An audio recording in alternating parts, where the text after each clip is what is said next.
పిడుగురాల మండలం కామెపల్లి వైఎస్ఆర్ మెడికల్ కాలేజీని Palnadu Indian medical association సభ్యులు సందర్శించారు. వైఎస్ఆర్ మెడికల్ కాలేజీని సందర్శించేందుకు వచ్చిన మెడికల్ అసోసియేషన్ సభ్యులతో గురజాల ఎమ్మెల్యే కాసు మహేష్ రెడ్డి చిట్చాట్ నిర్వహించారు. 30-40 పడకలు కూడా లేని వెనుకబడిన పల్నాడులో ప్రాంతానికి 500 కోట్లతో 600 పడకల మెడికల్ కాలేజీని అందుబాటులోకి తెచ్చారు.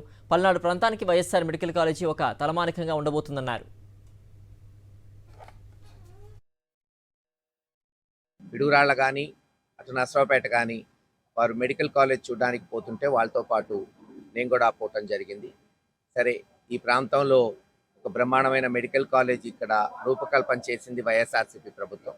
ఈరోజు మెగా ఇంజనీరింగ్ వాళ్ళ కన్స్ట్రక్షన్ చేపడుతున్నారు కాబట్టి వాళ్ళు మెగా ఇంజనీరింగ్ వాళ్ళ ఆహ్వానం మేరకు ఆ కాలేజ్ ప్రిమిసెస్ ఎలా కట్టారు, ఎలివేషన్ ఏంటి, ఎందుకంటే జనరల్గా డాక్టర్స్కి ఎలా వస్తుంది ఏమిటి, మరి కొత్త కొత్త విధానాలు ఏమి చేస్తున్నారు బిల్డింగ్ కన్స్ట్రక్షన్లో అని వాళ్ళు చూడాలనుకున్నారు. అందుకని మెగా ఇంజనీరింగ్ వాళ్ళు ఈరోజు రమ్మంటే మేము కూడా దాంట్లో భాగస్వాములు అయ్యాం.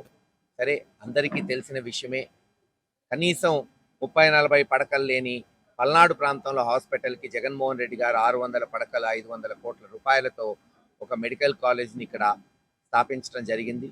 ఈ సంవత్సరం చివరికల్లా 600 పడకల హాస్పిటల్ అందుబాటులోకి వస్తుంది.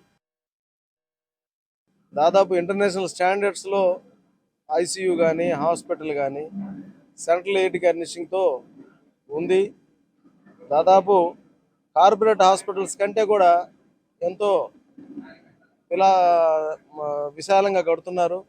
50 ఎకరాల విశాలమైన స్థలంలో నర్సింగ్ క్వార్టర్సు, నర్సింగ్ కాలేజీ అన్ని పెట్టారు. కాబట్టి ఇది వైద్య రంగంలో ఎంతో వెనుకబడినటువంటి ఈ పల్నాడు ప్రాంతానికి చాలా ఉపయోగపడుతుందని